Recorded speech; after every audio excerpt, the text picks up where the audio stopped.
Good morning, बच्चों. How are you all? Hope you are all doing absolutely fine in your respective homes. ठीक है. Today we will be discussing about a very important topic, spectral series of hydrogen. ठीक है. And the Balmer equation and Rydberg equation. So watch this video carefully. Come up with your doubts and all the best. Now let's go to our learning part.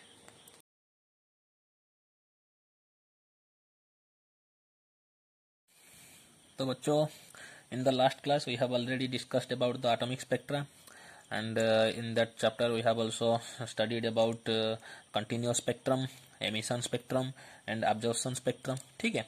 तो जैसे कि हमने बताया था कि absorption and emission spectrum are like fingerprint of a definite material. ठीक है. वो absorption spectrum का जो पैटर्न है और जो atomic spectrum का जो पैटर्न है उसमें तीन हमने देखा था. One atomic spectra is continuous spectrum, another one is emission spectrum and another one is absorption spectrum. तो ये जो absorption spectrum and emission spectrum ये दोनों फिंगरप्रिंट की तरह काम करते हैं. ठीक है.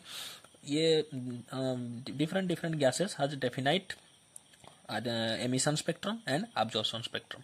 तो उसी स्पेक्ट्रम को अगर हम एनालाइज करें तो हमें वो गैसेस के बारे में पता चल सकता है कि इन गैसेस में हीलियम कौन सा है, हाइड्रोजन कौन सा है. ठीक है कि नहीं. तो these are the spectrums. For example absorption spectrum and emission spectrum work as fingerprint of a definite material or definite gas. ठीक है. तो आज हम देखते हैं कि स्पेक्ट्रल सीरीज ऑफ हाइड्रोजन, ये जो हाइड्रोजन है उसका स्पेक्ट्रल सीरीज, उसका स्पेक्ट्रम का पैटर्न कैसा होता है कि हमें पता चलेगा कि दैट इज हाइड्रोजन आटम. ठीक है. और हाइड्रोजन गैस. तो स्पेक्ट्रल सीरीज पाने के लिए पहले हमें क्या करना पड़ेगा? We have to put hydrogen gas in a container. ठीक है. अब उसके बाद हमें उसके थ्रू क्या करना है? इलेक्ट्रिसिटी डिस्चार्ज करना है. ठीक है. इलेक्ट्रिसिटी जब पास करता है हाइड्रोजन गैस के अंदर तो क्या होता है?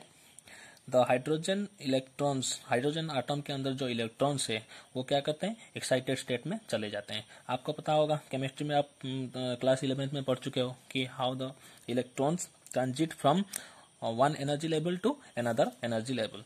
तो जैसे कि हम इलेक्ट्रिसिटी यहाँ पर डिस्चार्ज करते हैं इस कंटेनर के थ्रू, तो यहाँ पर जो हाइड्रोजन आटम्स थे उनके जो इलेक्ट्रॉन्स हैं वो क्या करते हैं? एक्साइटेड हो जाते हैं. ग्राउंड स्टेट में थे, एक्साइटेड हो जाते हैं. तो एक्साइटेड होने के बाद वो क्या करते हैं? हायर एनर्जी लेवल में पहुंच जाते हैं.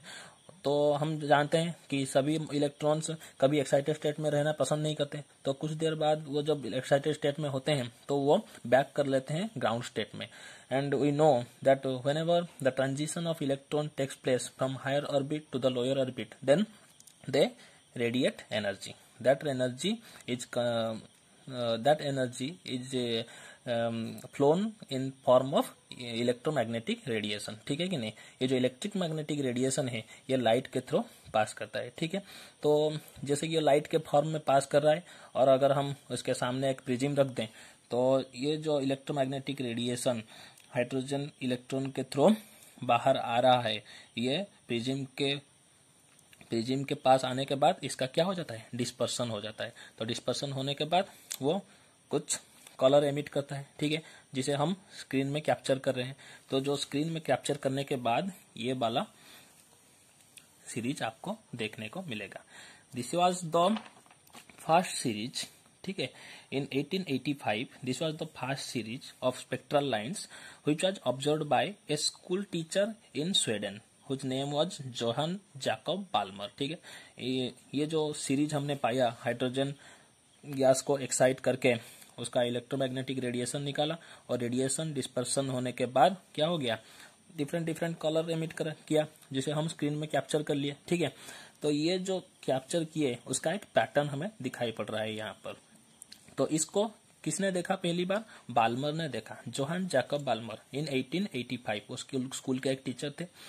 तो उन्होंने क्या किया? ये वाला पैटर्न को देखा और उसका नाम क्या रख दिया? Balmer series. This series is named after him as Balmer series. ठीक है. यहाँ पर आप देख सकते हो कि there is a red line and there is a green line and there is other lines are also. ठीक है. तो हम यहाँ पर देख सकते हैं कि the red line with longest wavelength, इसका वेवलेंथ कितना है? 656.3 नैनोमीटर. तो इसका वेवलेंथ क्या है, सबसे ज्यादा है।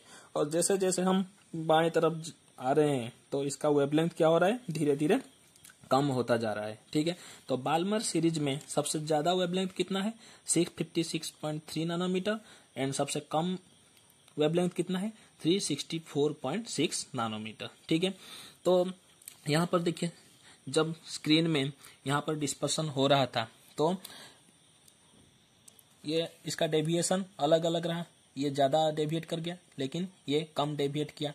ये कम क्यों डेविएट किया, ड्यू टू द एनर्जी। ठीक है, according to the Einstein photo electric effect the energy formula is E equal to H nu. ठीक है, H is the Planck's constant, nu is the frequency of the light. ठीक है, अगर हम new का convert कर दें अलग फॉर्म में तो nu equal to C by lambda, C is the speed of the light and lambda is the wavelength. ठीक है, लैम्बडा इज द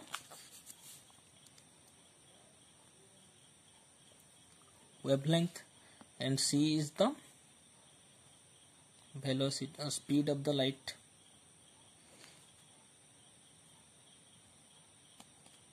ठीक है, तो यहाँ पर हमने क्या पा लिया, nu equal to C by lambda, that implies that nu is inversely proportional to lambda. ठीक है, अगर लैम्बडा ज्यादा होगा तो इसका फ्रीक्वेंसी कम होगा, अगर फ्रीक्वेंसी ज्यादा होगा तो वेवलेंथ कम होगा। तो यहाँ पर देखिए रेड लाइट का वेवलेंथ सबसे ज्यादा है। ठीक है, और ये वाले लाइट का सबसे वेवलेंथ कम है। तो यहाँ पर भी हम देख रहे हैं कि रेड लाइट का वेवलेंथ सबसे ज्यादा है एंड फ्रीक्वेंसी जो ये वाला जो लाइन है इसका वेवलेंथ सबसे कम है। तो बाल्मर ने क्या किया, ये वाले लाइन को सब नेमिंग किया। पहले लाइन जो रेड वाला लाइन है इसे लिख लिया H अल्फा, ये जो ग्रीन वाला लाइट है उन्होंने उसको लिखा H बीटा, फिर तीसरी जो लाइन है उसको लिखा H gamma, fourth line is represented as H delta. ऐसे ऐसे कैरी ओवर करता गया और लास्ट वाला लाइन को लिखा H इन्फिनिटी। ठीक है, तो ये जब वेवलेंथ वगैरह उन्होंने कैसे निकाला, उसके लिए उन्होंने क्या एक फॉर्मूला डिराइव किया, उसे क्या बोलते हैं, एम्पिरिकल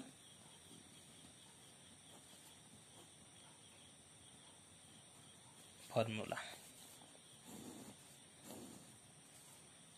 गिवन बाय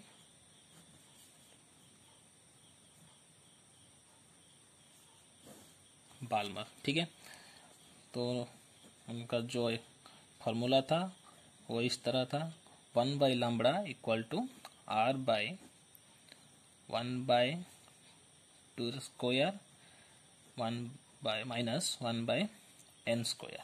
राइट, इसे हम क्या बोलते हैं, बाल्मर फॉर्मूला भी बोलते हैं।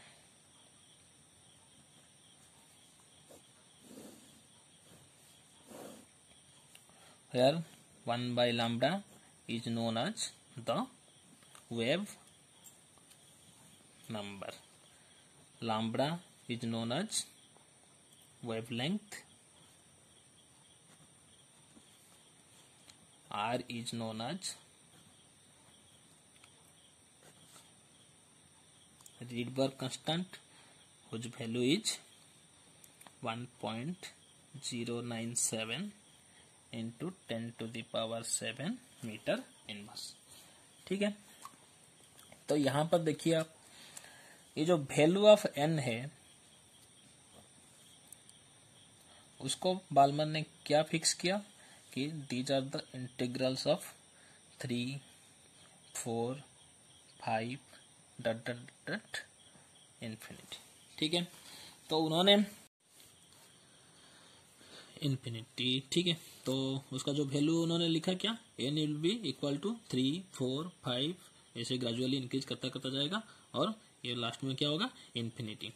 तो अगर इस लाइन का वेवलेंथ हमें निकालना है तो हमें क्या करना पड़ेगा, ये वाले फॉर्मूला में n का वैल्यू पुट करना पड़ेगा। ठीक है कि नहीं, तो अगर n के जगह हम 3 पुट करें पहली फॉर्मूला में तो इसका वेवलेंथ कितना निकलेगा, 656.3 नैनोमीटर। ठीक है, अगर हम 4 पुट करेंगे n के जगह तो वेवलेंथ कितना निकलेगा, लैम्बडा का वैल्यू कितना निकलेगा, ये वाला निकलेगा 486.1 नैनोमीटर। ठीक है कि नहीं, अगर हम 5 पुट करेंगे इस फॉर्मूला में, तो ये इस वाला लाइन का वेवलेंथ निकलेगा, ठीक है कि नहीं। तो बाल्मर ने ये सजेस्ट किया कि ये जो स्पेक्ट्रल लाइन है, स्पेक्ट्रल, ये टोटल है स्पेक्ट्रल सीरीज, और जो स्पेक्ट्रल सीरीज में जो स्पेक्ट्रल लाइंस हैं उन लाइन का अगर वेवलेंथ निकालना हो तो इसलिए उन्होंने ये वाला फॉर्मूला दिया।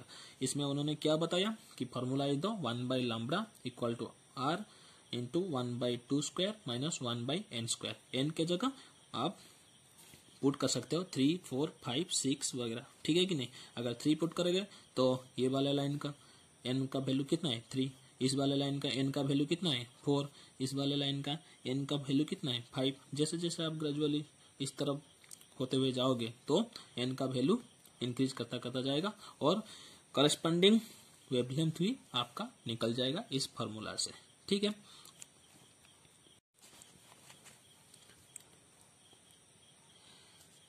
यहाँ पर आप देख सकते हो कि this is the Balmer series, ठीक है। आज द वेवलेंथ डिक्रीजेस, यहाँ से टुवर्ड्स लेफ्ट वेवलेंथ क्या कर रहा है, डिक्रीज कर रहा है। As the wavelength decreases the lines appear closer together and are weaker in intensity, ठीक है कि नहीं। जैसे जैसे वेवलेंथ डिक्रीज करता जा रहा है आप क्या देख रहे हो कि lines are going closer together, ठीक है। एंड उनका इंटेंसिटी, कलर का जो इंटेंसिटी है वो भी थोड़ा थोड़ा वीक होता जा रहा है, ठीक है कि नहीं। तो बाल्मर का जो सीरीज था हमेशा आप यही याद रखोगे कि this was in the visible range, ठीक है कि नहीं। ये विजिबल लाइट का जो रेंज है इसके अंदर ही आता है। उसके बाद हम देखेंगे कि other scientist also discovered other spectral series. यहाँ पर आ जाएगा लाइमैन सीरीज जो कि अल्ट्रावायलेट रीजन में है, ठीक है। और यहाँ पर आ जाएगा दूसरे सीरीज आ जाएंगे, लाइमैन सीरीज, बाल्मर सीरीज, फिर यहाँ पर आ जाएगा ब्रैकेट सीरीज, पास्चन सीरीज, फिर ब्रैकेट सीरीज, फिर Pfund series, then other series will be also there, but you have to remember that Balmer series is always in visible range, ठीक है। तो अब बच्चों देखते हैं कि बाल्मर्स फार्मूला, यहाँ पर तो जो बाल्मर्स एम्पिरिकल फार्मूला है ये हमने आपको बता दिया। इसे एम्पिरिकल फार्मूला इसलिए बताते हैं कि इसका कोई प्रूफ नहीं है, ठीक है कि नहीं, इसीलिए this is called empirical formula. तो हम बाल्मर का formula in terms of frequency of light देखते हैं, ठीक है। Now will see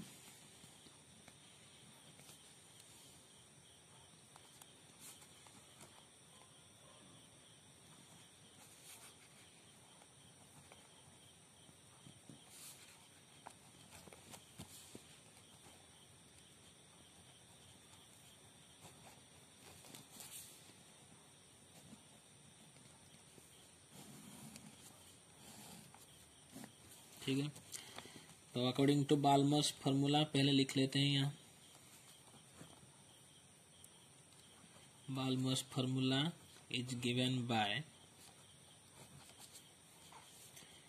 1/λ equal to r into 1/2 square minus 1/n², ठीक है। इसे हम इक्वेशन 1 लिख लेते हैं। एनर्जी का फॉर्मूला है E equal to h nu, ठीक है। ये न्यू क्या है, न्यू इज द फ्रीक्वेंसी, ठीक है। तो न्यू को हम लिख सकते हैं nu equal to c/λ। c is the speed of light, lambda is the wavelength, ठीक है। तो अगर हम 1/λ को रखें इस तरफ तो c चला जाएगा दूसरे तरफ, it will be equal to nu by c, ठीक है। इसको हम लिख लेते हैं equation 2। If we put the value of equation 2 in 1, ठीक है, तो क्या आ जाएगा 1/λ के जगह हम यहाँ पर लिख लेंगे nu by c. Nu by c will be equal to r into 1/2 square minus 1/n²। This implies that nu equal to rc into 1/2 square minus 1/n², ठीक है। So this will be the expression for Balmer's formula in terms of frequency of light, ठीक है। This is the Balmer's formula in terms of wave number और wavelength, ठीक है, but this is the Balmer's formula in terms of frequency of light. तो now we will see about the other spectral series also, ठीक है। तो बच्चों जैसे कि आपको पता है this is the Balmer series, तो आगे जो साइंटिस्ट आए उन्होंने भी अपना अपना सीरीज सब डिस्कवर किया। तो देखो आफ्टर बाल्मर सीरीज, तो बाल्मर सीरीज ये है। उसके बाद डिस्कवर हुआ लाइमन सीरीज, फिर Paschen series, Brackett series, Pfund series and Humphry series, ठीक है कि नहीं। तो इतने सारे सीरीज तो हम यहाँ पर दिखा नहीं सकते, इसलिए मैंने 4 सीरीज ही दिखाए हैं। This is the emission spectra of hydrogen atom, ठीक है, और हाइड्रोजन गैस, और these are the different series, ठीक है। आप इसका सीरीज का पैटर्न सब देख सकते हैं।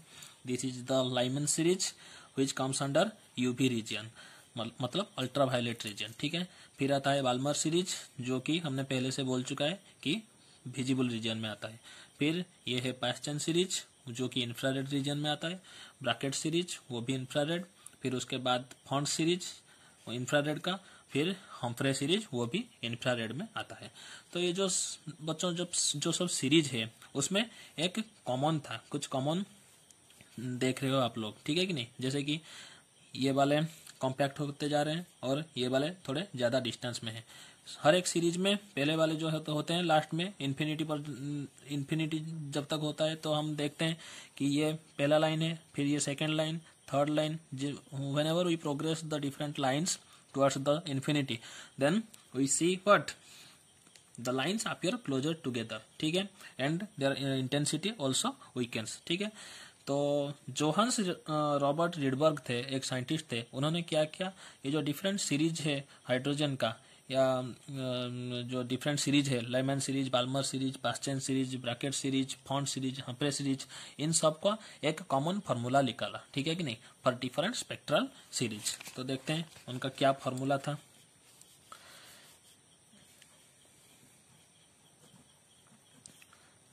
उनका जो फार्मूला था उसे बोलते हैं रिडबर्ग फार्मूला। उन्होंने क्या बताया कि common formula for different spectral series is represented by 1 by lambda equal to r into 1 by n1 square minus 1 by n2 square, ठीक है। आप जो बाल्मर सीरीज में पहले से ही बता चुके हैं, 1 by lambda is the wave number, ठीक है, where lambda only represents wavelength. R is the Rydberg constant, यहाँ पर भी वही बात है।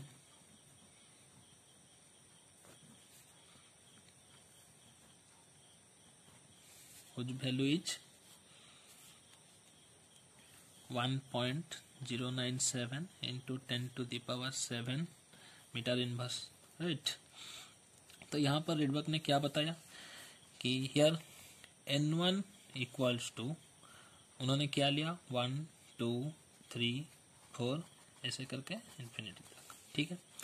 और n2 को उन्होंने क्या लिया n1 plus 1, n1 plus 2, n1 plus 3 ऐसे करके, ठीक है।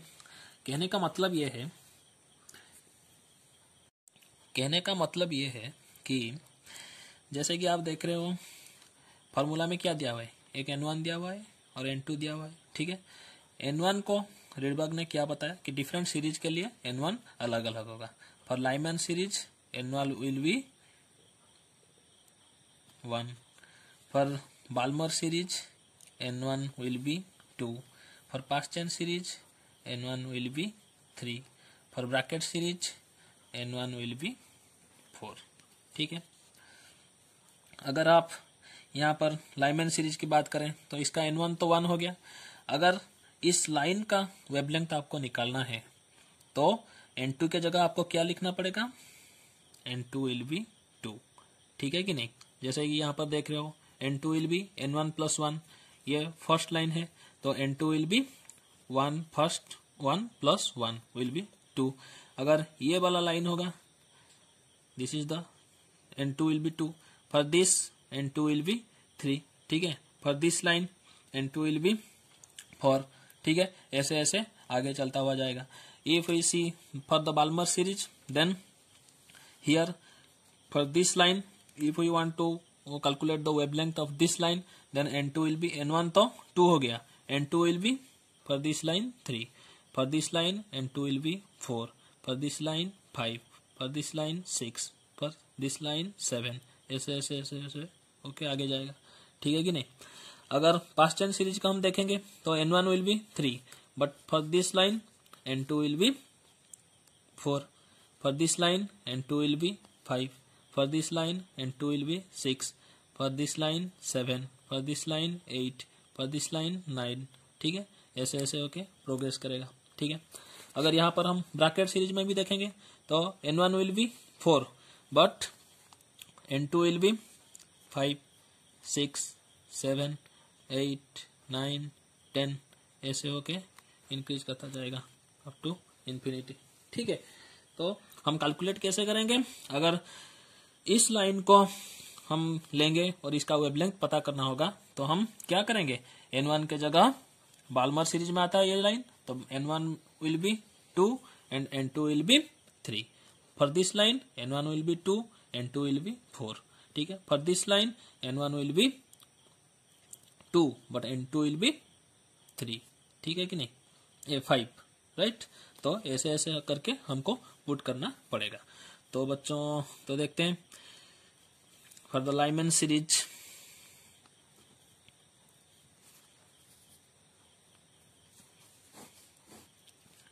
According to Rydberg formula Lyman series का वेव नंबर कितना होगा, r इंटू n1 कितना है लाइमन सीरीज के लिए 1 है, तो यहाँ पर लिखेंगे 1/1 स्क्वायर माइनस 1/n स्क्वायर, ठीक है, where n will be equal to 2, 3, 4, ऐसे ग्रेजुअली इंक्रीज करता जाएगा, ठीक है.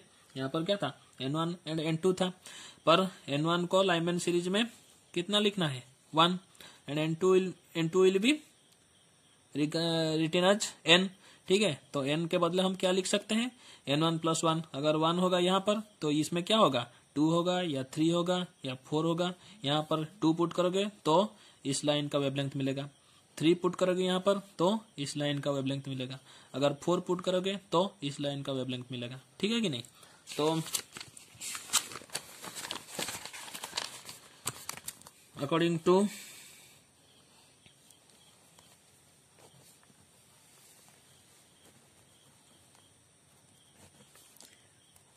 Rydberg equation, Lyman series will be expressed as 1/lambda into r 1/1 square minus 1/n square, where n will be 2, 3, 4, will be progressed like this. For past chain series, Lyman series के बाद Balmer series तो आपको बता चुके हैं, उसका कितना होगा r, यहाँ पर बाल्मर लाइमन के लिए 1 था, फिर बाल्मर के लिए कितना आ जाएगा यहाँ पर 2 स्क्वायर 1/n स्क्वायर, where n will be 3, 4, 5 up to infinity, ठीक है. For Paschen series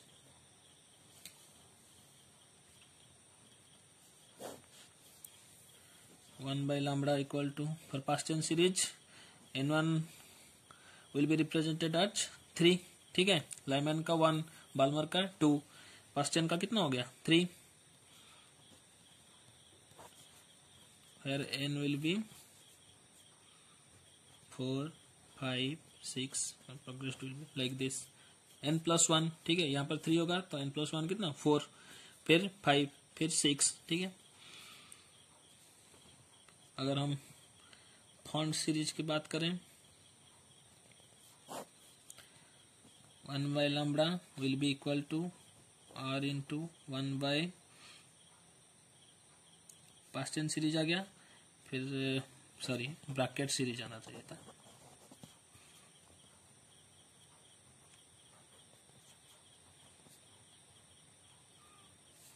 For bracket series 1 by lambda will be equal to r into 1 by 4 square minus 1 by n square, where n will be equal to 5, 6, 7 up to infinity। फिर Pfund series के लिए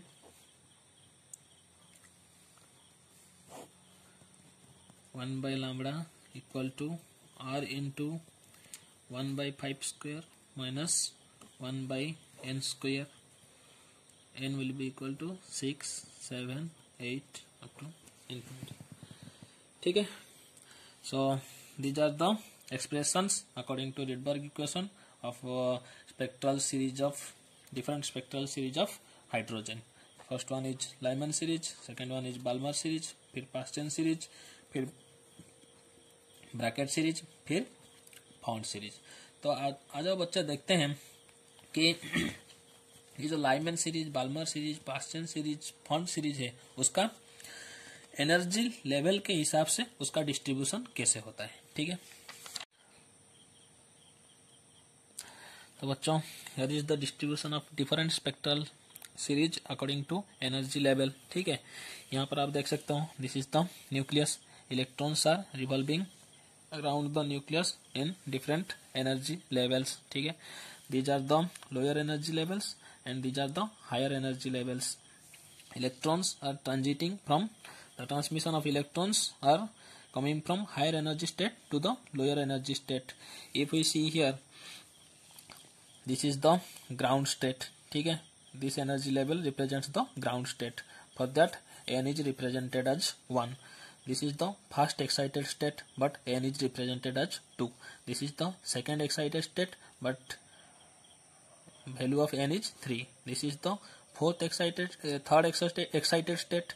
This is the first excited state, second excited state, third excited state। Excited state is third, but the value of n is 4। ये आपको ख्याल रखना पड़ेगा, क्योंकि this is the ground state energy level. ठीक है कि नहीं, ये जो एनर्जी लेवल है ये ग्राउंड स्टेट में है, इसके लिए n का वैल्यू कितना दिया हुआ है 1। फिर इसके लिए फर्स्ट एक्साइटेड स्टेट, इसलिए n का वैल्यू क्या है 2। This is second excited state, but n का वैल्यू क्या है 3। This is third excited state, n का वैल्यू क्या है 4। ऐसे ही ग्रेजुअली इंक्रीज करता जाएगा। तो हमने देखा था लाइमन सीरीज में क्या n1 का वैल्यू कितना था 1 था, एंड n2 का वैल्यू कितना था 2, 3, 4, 5, ऐसे ऐसे होते हुए वो आगे जाएगा। तो यहाँ पर देख सकते हो, this is the Lyman series where on other energy level electrons are coming to the ground state, where n का वैल्यू कितना है 1 है। ठीक है, अदर एनर्जी स्टेट, यहाँ पर एक एक्साइटेड स्टेट है, यहाँ ये वाला इलेक्ट्रॉन के कौन से एक्साइटेड स्टेट में है 5th एक्साइटेड स्टेट में है, n का वैल्यू क्या है 6th, तो एक्साइटेड स्टेट कितना होगा 5th। यहाँ पर कितना है n का वैल्यू 5, बट एक्साइटेड स्टेट कितना है 4। इसका वैल्यू कितना है n का वैल्यू 4 है, तो एक्साइटेड स्टेट कितना होगा 5। ऐसे ही इलेक्ट्रॉन्स क्या कर रहे हैं, एक्साइटेड स्टेट से ग्राउंड स्टेट को आ रहे हैं, इसलिए इस सीरीज को क्या बोलते हैं लाइमन सीरीज। देखो यहाँ पर क्या हो रहा है, this electron is moving from n2 to 1। ये कितना आ रहा है, कहां से कहां तक 3 से 1 तक, ये आ रहा है 4 से 1 तक, ये 5 से 1 तक, ये 6 से 1 तक, ये क्या आ रहा है 7 से 1 तक। तो लाइमन सीरीज किसे डील कर रहा है, this is the transition of electrons from energy levels, higher energy levels to ground state. ठीक है, बाल्मर सीरीज में क्या आ रहा है, ये जो हायर एनर्जी लेवल में इलेक्ट्रॉन्स है, ये सब ट्रांजिशन कहाँ हो रहा है फर्स्ट एक्साइटेड स्टेट या n equal to 2। ठीक है कि नहीं, so you can say that in Balmer series the electrons, the transition of electrons occurs from higher energy levels to the second excited first excited state। ठीक है, और we can say that n equal to 2। ये कितना है, ये 3 से 2 तक जा रहा है, ये कितना है 4 से 2 तक जा रहा है, ये 5 से 2 तक जा रहा है, ये 6 से 2 तक जा रहा है, ये 7 से 2 तक जा रहा है। So for Balmer series n1 will be 2 and n2 will be what 3 4 5 ऐसे ऐसे होकर जाएगा। यहाँ पर लाइमैन सीरीज में N1 क्या था, 1 था, N2 क्या होगा 2 3 4, कहीं से भी आ सकता है, ठीक है, ऐसे ऐसे आगे जाएगा। फॉर पास्ट चेन सीरीज आप देख सकते हो, for Paschen series is represented by transition of electrons from higher energy level to the second excited state, जिसमें n का वैल्यू क्या है 3 है। तो यहाँ पर पास्ट चेन सीरीज में N1 कितना आ रहा था 3, N2 विल बी व्हाट 4 5 6 ऐसे होकर आएगा, ठीक है। फॉर ब्रैकेट सीरीज देखो, मूवमेंट ऑफ इलेक्ट्रॉन और transition of electron from higher energy levels to the third excited state, ठीक है। तो यहाँ पर N1 will be 4, N2 will be 5 6 7, ठीक है। ये क्या है, फॉन्ट सीरीज है, इसका भी देखो, this is fourth excited state, electrons are moving from higher energy state to the fourth excited state, so N1 will be 5, N2 will be 6 7 8 etcetera. ये वाले जो स्ट्रक्चर हैं आपको ये ऐसे ही याद रख सकते हो, जैसे कि आपको कभी किसी ने पूछा होगा एक बिल्डिंग का स्ट्रक्चर आपको पता है, अगर ये वो 4 मंजिला इमारत है तो उसमें कितना फ्लोर है, 3 फ्लोर्स है, ठीक है कि नहीं। उसका एक ग्राउंड फ्लोर है, लेकिन उसका फ्लोर कितना है हमने ऐसे ही दिया, जैसे कि ग्राउंड स्टेट बट नंबरिंग कितना है 1। अगर फर्स्ट फ्लोर है तो उसका नंबरिंग कितना है 2, ये सेकंड फ्लोर है तो उसका नंबरिंग क्या है 3, ये थर्ड फ्लोर है उसका नंबरिंग कितना है 4, ठीक है कि नहीं। मोहल्ले के हिसाब से नंबर 1 2 3 4, लेकिन फ्लोर अगर हम हिसाब करें तो कैसे होता है, ground floor, first floor, second floor, third floor, ठीक है कि नहीं। उसी हिसाब से हम अगर हिसाब करें तो N1 is the ground state, this will be the first excited state, this will be the second excited state, this will be the third excited state, clear। तो बच्चों टुडे बहुत कुछ हमने सीख लिया, दिस इज वेरी इंपॉर्टेंट।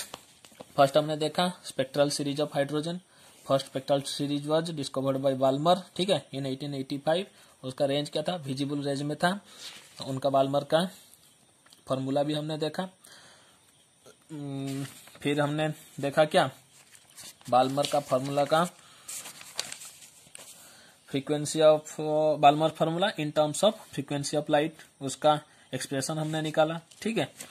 फिर हमने देखा रीडबर्ग फार्मूला और उसमें कितना कितना हाइड्रोजन का सीरीज कितना कितना बन रहा है, स्पेक्ट्रल सीरीज। एक है Lyman series which is in UV region, Balmer series in visible region, Paschen series in infrared region, and bracket series infrared, Font series infrared, Humphrey series infrared। रीडबर्ग का formula हमने देखा, कैसे N1 कितना put करना है, N2 कितना put करना है, कौन से सीरीज के लिए, ये भी मैंने समझाया। फिर आपको